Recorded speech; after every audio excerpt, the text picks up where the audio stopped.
Hello everyone, my name is Lavish Ordia and I am from Udaipur in Rajasthan. My father, he is a shopkeeper. We have a paint business. About my educational background, I did my schooling in Udaipur, later went to Kota for JEE preparation and after that got into IIT Bombay. I have done BTech in mechanical engineering and I graduated in 2015. उसके बाद मैंने 3 साल नौकरी की oil and gas sector में, shell oil and gas company में, बैंगलोर में कुछ साल और उसके बाद लगभग 1.5 साल ह्यूस्टन में, अमेरिका में। और उसके बाद मैं नौकरी छोड़ करके दिल्ली आ गया था प्रिपेयर करने के लिए जून 2018 में।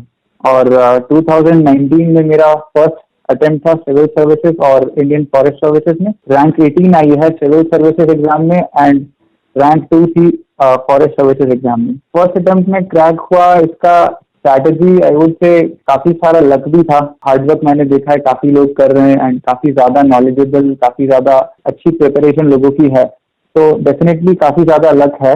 बट मैंने क्या किया, मैं अपना स्ट्रैटेजी ब्रॉडली शेयर कर सकता हूँ ताकि आप लोगों को शायद फायदा हो जाए। अभी क्योंकि मार्क्स रिलीज नहीं हुए हैं तो मुझे एग्जैक्टली नहीं पता क्या ठीक रहा क्या नहीं रहा, बट स्टिल जो मुझे लगता है कि शायद काम कर गया। तो सबसे बड़ी चीज, सबसे पहली चीज जो मैंने की वो ये था, प्रीवियस ईयर क्वेश्चंस को मैंने हुक बना करके अपनी प्रिपरेशन की ताकि मैं डिस्ट्रैक्ट ना हो जाऊं और कुछ रैंडम चीजें ना पढ़ने लगूं। तो प्रीवियस ईयर क्वेश्चंस हर स्टेज पर, प्रीलिम्स के लिए, मेंस के लिए, इवन इंटरव्यू के लिए, इंटरव्यू में मैंने पुरानी ट्रांसक्रिप्ट क्वेश्चंस को काफी अच्छे से यूज किया। कीवर्ड्स को सर्च कर करके कैसे क्वेश्चन पूछे जाते हैं उनसे रिलेटेड। अगर मैं प्रीलिम्स की बात करूं स्पेसिफिकली स्टार्टिंग में, क्योंकि मेंस की प्रिपरेशन को भी काफी हद तक कवर कर लेगी, तो क्योंकि लिमिटेड टाइम होता है, हमारी मेमोरी लिमिटेड है, 1 ही साल का टाइम होता है, तो हम सोर्सेस बहुत सारे नहीं पढ़ सकते। तो सबसे पहली चीज तो ये कि सोर्सेस लिमिट किए, हर सब्जेक्ट का सिर्फ एक ही सोर्स मैंने कोशिश की कि रखूं। फॉर एग्जाम्पल हिस्ट्री की, जैसे क्लास 11 की तमिलनाडु की जो बुक है वो फॉलो की। बाकी standard text books like modern history की स्पेक्ट्रम, लक्ष्मीकांत पॉलिटी के लिए, श्रीराम इकोनॉमिक्स की जो बुकलेट आती है, और करंट अफेयर्स के लिए विजन करंट अफेयर्स। तो ये सब स्टैंडर्ड जो सब लोग फॉलो करते हैं। इसके अलावा मैंने बहुत ज़्यादा अलग अलग सोर्सेज पे ध्यान नहीं दिया क्योंकि टाइम भी नहीं था और रिविजन नहीं हो पाता। फिर प्रीवियस ईयर क्वेश्चन से मैंने आइडेंटिफाई किया कि कौन कौन से टॉपिक्स ज़्यादा इंपॉर्टेंट है, किस लेवल ऑफ डेप्थ तक क्वेश्चन पूछे जाते हैं, किस टाइप के क्वेश्चन पूछे जाते हैं, और सिर्फ उन्हीं टॉपिक को पहले अच्छे से प्रिपेयर कर लिया। और जो बचे टॉपिक्स पे जहाँ से कम क्वेश्चन आते हैं या नहीं आते, उनको एटलीस्ट इतना प्रिपेयर किया कि वहाँ से कोई सिंपल क्वेश्चन आए तो गलत ना हो। ये चीज प्रीलिम्स में भी ठीक काम की और मेंस में भी ठीक काम की। तो कह सकते हैं टॉप डाउन अप्रोच था मेरा कि क्वेश्चन को देखना और उसके बाद उन टॉपिक्स को अच्छे से प्रिपेयर कर लेना। एक आई थिंक जो सजेशन रहेगा कि पढ़ाई पे हम लोग बहुत ज्यादा फोकस करते हैं, इम्प्लीमेंटेशन कई बार वीक रह जाता है। जैसे प्रीलिम्स की हम सिर्फ पढ़ते रहते हैं, टेस्ट पेपर्स प्रैक्टिस नहीं करते, या फिर मेंस में भी आंसर राइटिंग की इनफ प्रैक्टिस नहीं हो पाती, या इंटरव्यू में बोलने की प्रैक्टिस नहीं करते। तो ये बहुत ज़रूरी है, इक्वली ज़रूरी है आई वुड से, जितना हम पढ़ाई पे ध्यान देते हैं। तो प्रीलिम्स में पेपर्स प्रैक्टिस करने की कोशिश करें, स्पेशली जो सरप्राइज वाले क्वेश्चन आते हैं जो हमने पढ़े नहीं है उनको कैसे अप्रोच करना है, अपने गेस वर्ड पे, एलिमिनेशन पे काम करें, क्योंकि आई थिंक वो बहुत बड़ा फैक्टर है प्रीलिम्स में, क्योंकि 2 ही 5 क्वेश्चन का गेम होता है। उसके अलावा मेंस के लिए आंसर कॉपी टॉपर्स की देखना आई थिंक बहुत हेल्पफुल रहता है। किस तरह से वो लोग आंसर्स लिखते हैं, कैसे उन लोगों को अच्छा स्कोर मिला, इन द सेम कंटेंट जो हम पढ़ रहे हैं, जो सबको आता है, किस तरह से उसको उन्होंने प्रेजेंट किया कि उनको अच्छे मार्क्स मिले। आई थिंक ये ब्रॉडली ये चीज़ें मेरे लिए काम की। एंड अगर मैं थोड़ा सा और डिटेल में जाऊँ तो कुछ टॉपिक जैसे जो मुझे लगता है काफ़ी इंपॉर्टेंट है प्रीवियस ईयर क्वेश्चन एनालिसिस के बाद, तो एनवायरनमेंट काफ़ी इंपॉर्टेंट है।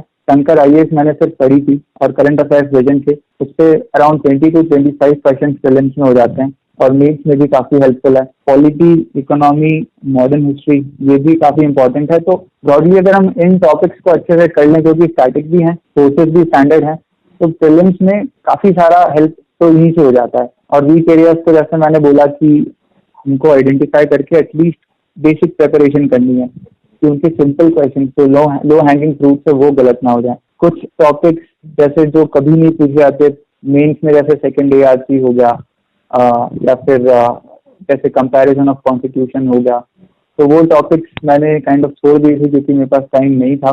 एक कैलकुलेटेड रिस्क था। वर्क इस बार नहीं आए क्वेश्चन, बट आपके पास अगर टाइम हो तो आप थोड़ा थोड़ा एक बार ऊपर से देख लें। एंड उससे भी आई थिंक एक बड़ी चीज जो काफी हेल्पफुल रही मेरी पूरी प्रिपरेशन में, वो था एक अच्छा पीयर ग्रुप। अगर हो सके तो आप एक छोटा सा स्मॉल फोकस ग्रुप बनाएं, 4-5 लोगों का, बहुत ज्यादा नहीं, और सेम फ्रीक्वेंसी के लोग हो, सेम लेवल ऑफ प्रिपरेशन हो, ताकि आपस में डिस्कशन हो सके, आप अपने डाउट्स, प्रॉब्लम और in general motivation level maintain कर सके, क्योंकि बहुत जरूरी है। 1 साल 2 साल की प्रिपरेशन है, डेली आपको सेम रूटीन फॉलो करना है, कोई वीकेंड नहीं होता है, कोई फेस्टिवल नहीं होता, तो ऐसे में आप एक दूसरे को हेल्प कर सकते हैं, एक दूसरे को मोटिवेटेड रख सकते हैं, और एक हेल्दी कंपटीशन भी उससे डेवलप होता है। तो आई थिंक यही कंसिस्टेंसी अगर आप मेंटेन करें 1 साल 2 साल तक, पूरा प्रोसेस 1 साल का है प्लस 1 साल का प्रिपरेशन, तो आई थिंक ये एग्जाम निकल सकता है। थोड़ा अलग ऑब्वियसली हमको चाहिए होगा। तो आंसर राइटिंग के बारे में अगर बात करें तो मैंने प्रीलिम्स के पहले ज्यादा आंसर राइटिंग नहीं की थी। 2-3 बार कोशिश की थी 5-6 आंसर्स लिखने की, बट देन आई रियलाइज कि जब तक मेरी प्रीलिम्स की प्रिपरेशन पूरी नहीं होती, जब तक मेरे को चीजें याद नहीं है, फैक्ट याद नहीं है, मैं आंसर नहीं लिख पा रहा था।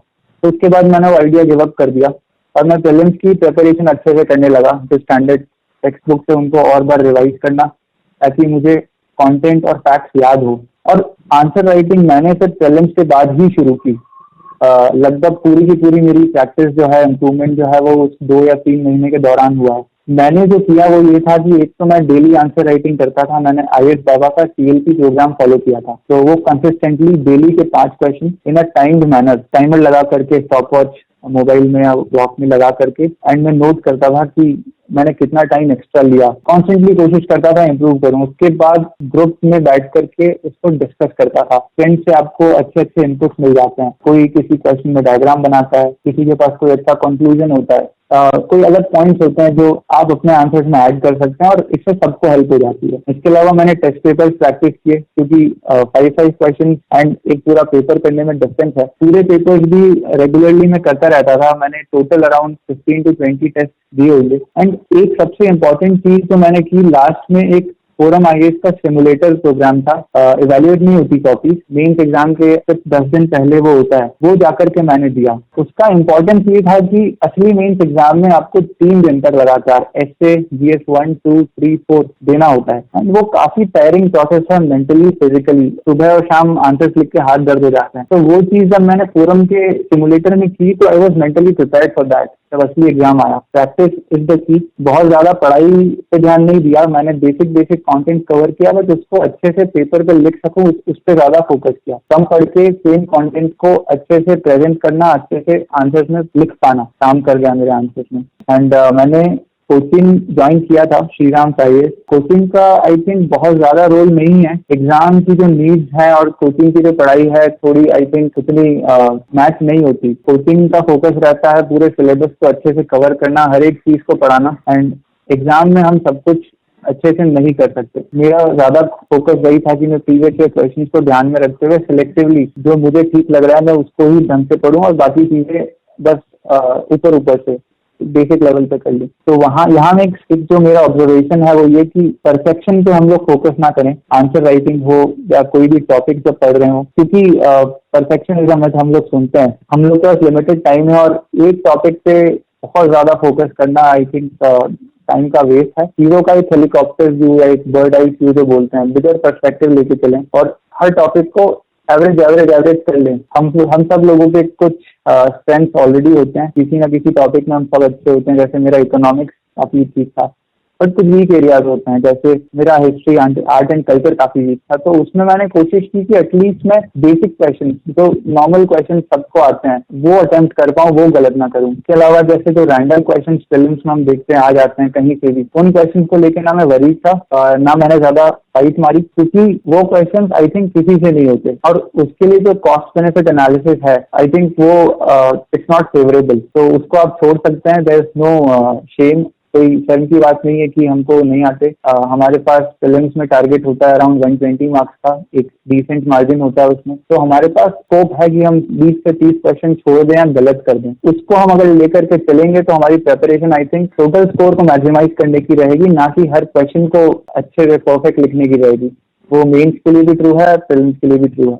एथिक्स के लिए अप्रोच थोड़ा सा डिफरेंट था।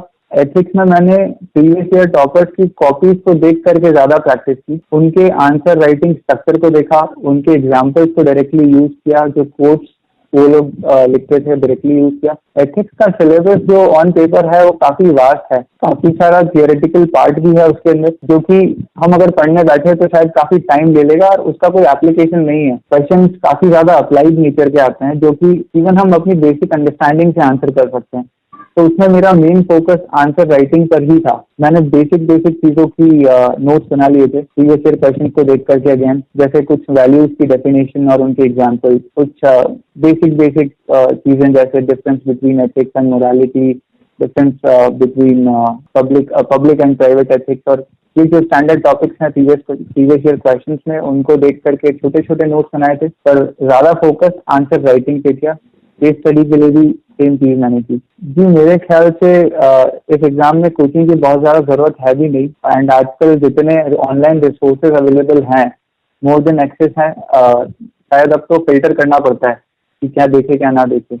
तो मैंने खुद भी काफी ज्यादा ऑनलाइन रिसोर्सेज यूज किए। जियोग्राफी में जैसे राजकमल सोलंकी मैडम के मृणाल से लेक्चर्स हैं यूट्यूब पे फ्रीली अवेलेबल, वो देखे। मृणाल के ही इकोनॉमिक्स के लेक्चर्स मैंने काफी ज्यादा देखे और काफी अच्छे हैं। और उसके अलावा कुछ टॉपिक्स जो मुझे नहीं समझ आते थे कई बार पढ़ करके, उनके मैं शॉर्ट वीडियोस यूट्यूब पर गूगल करके ऐसे ही देख लेता था। तो काफी ईजी हो जाता है प्रेपरेशन, क्योंकि वो चीज आपको तुरंत 3 या 4 मिनट में समझ आ जाती है, रादर देन आप पेजेस पढ़ रहे हैं। ऑनलाइन रिसोर्सेज को एफिशिएंटली यूटिलाइज करें, उसमें खो ना जाएं, रिसोर्सेज लिमिटेड रखें, तो घर पे आप अपनी तैयारी आराम से कर सकते हैं। इंटरव्यू की प्रेपरेशन मेरे ख्याल से हम 3 चीजों में तोड़ सकते हैं। पहला, प्रेपरेशन ऑफ करंट अफेयर्स, जो कि हम न्यूज़पेपर से, के अलावा आर्य राज्यसभा टीवी के जो शोज होते हैं वो काफी हेल्पफुल रहते हैं। इंडियन एक्सप्रेस का एक्सप्लेन सेक्शन काफी अच्छा रहता है, वो मैं रेगुलरली पढ़ता था। तो करंट अफेयर्स के मैं शॉर्ट नोट्स बना लेता था हर बड़े इशू पे, ताकि लास्ट में रिवाइज की जा सके। इसके अलावा सेकंड जो पार्ट है वो है डैफ, जो कि आपके अपने बारे में है। उसके आंसर्स हमको डायरेक्टली नहीं मिल पाते गूगल करके या फिर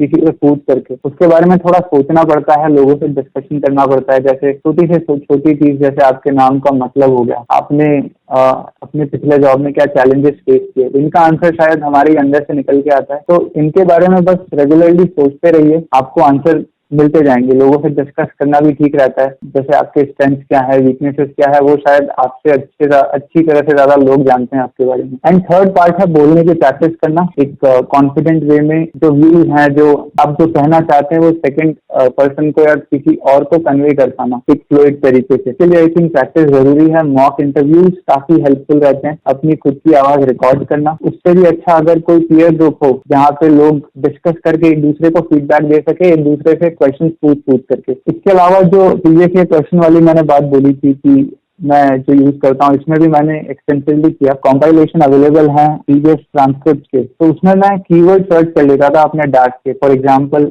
होम टाउन, फॉर एग्जाम्पल आपकी हॉबी, एंड उससे रिलेटेड कैसे क्वेश्चन पूछे जा रहे हैं इंटरव्यूज में, वो मैं देख करके एटलीस्ट उनको अच्छे से प्रिपेयर कर लेता था। कई क्वेश्चन रिपीट होते हैं, मैंने देखा हर साल सेम ही तरह के क्वेश्चन पूछे जाते हैं। जैसे फुटबॉल अगर हॉबी है आपकी, तो ये क्वेश्चन अक्सर आ जाता है कि why is football not popular in India, why is it popular in Kerala and West Bengal. At least ये आपने सोचे होंगे, प्रिपेयर किए होंगे, इंटरव्यू में आई थिंक काफी ईजी हो जाता है एटलीस्ट कुछ आंसर क्वेश्चन आंसर करना। मेरा इंटरव्यू, ऑल्दो मुझे बहुत अच्छी फील नहीं आई थी इंटरव्यू के बाद, क्योंकि मैं काफी क्वेश्चन आंसर नहीं कर पाया, फैक्चुअल नेचर के थे। जो एचआर क्वेश्चन थे और एक केस स्टडी थी, केस स्टडी जो कि रियल लाइफ सिचुएशन की थी। आधार कार्ड अथॉरिटी से रिलेटेड के ऊपर बाद में सुप्रीम कोर्ट में केस हो गया था, तो वो मुझसे पूछा गया था 2010 की सिचुएशन देख करके, एंड उसको मैंने काफी अच्छे से हैंडल किया। उसमें मैं अपनी वैल्यूज दिखा पाया था कि I am a team worker, मैं एक लीडरशिप क्वालिटी दिखा पाया, अपनी इंटीग्रिटी दिखा पाया। अभी तक मार्क्स नहीं आए तो मुझे नहीं पता कैसा स्कोर रहा, आई थिंक एवरेज या उससे ऊपर मिला होगा। हाँ, कॉन्क्लूडिंग रिमार्क इतना ही बोलूंगा कि अभी सिचुएशन काफी अनसर्टन है, नहीं पता एग्जाम अक्टूबर में भी होगा या नहीं होगा या और लेट होगा। ऐसे में मेरे और भी फ्रेंड्स हैं और कुछ एस्पिरेंट्स, मेरी बात होती है तो काफी एंशियस हैं लोग, काफी फ्रस्ट्रेटेड भी हैं कुछ लोग। ऑल आई वुड से इस टाइम पे बस सस्टेन करिए, पढ़ाई बिल्कुल मत छोड़िएगा। व्हील को रोल करने दीजिए धीरे धीरे, एंड जैसे ही सही टाइम आए आप अपनी पूरी एनर्जी लगा करके सीख करिएगा, ताकि एग्जाम के दिन आपका बेस्ट परफॉर्मेंस निकल के आए। ऐसा नहीं है कि आप अकेले हैं, हर कोई सेम सिचुएशन में है, सभी लोग फ्रस्ट्रेटेड हैं, डरे हुए हैं। अल्टीमेटली एग्जाम एक रिलेटिव एग्जाम है। आप ऐसा नहीं है कि पीछे हो जा रहे हैं, सभी ये सिचुएशन फेस कर रहे हैं, और इस एग्जाम को बहुत सीरियसली ना लें। अल्टीमेटली ये बस एक एग्जाम है जिससे एक नौकरी मिलती है, and civil services is just a job, it's a good job but it's just another job. मिल जाए तो काफी अच्छा है, बट ना मिले तो आई थिंक जिंदगी में बहुत ऑप्शंस हैं और बहुत अच्छा काम करने के। लोगों ने किया है, हम एग्जाम्पल्स देखते हैं, तो बस उसे एक एग्जाम की तरह एक चैलेंज की तरह लीजिए और अपना 100% दीजिए। बाकी जो होगा अच्छा ही होगा।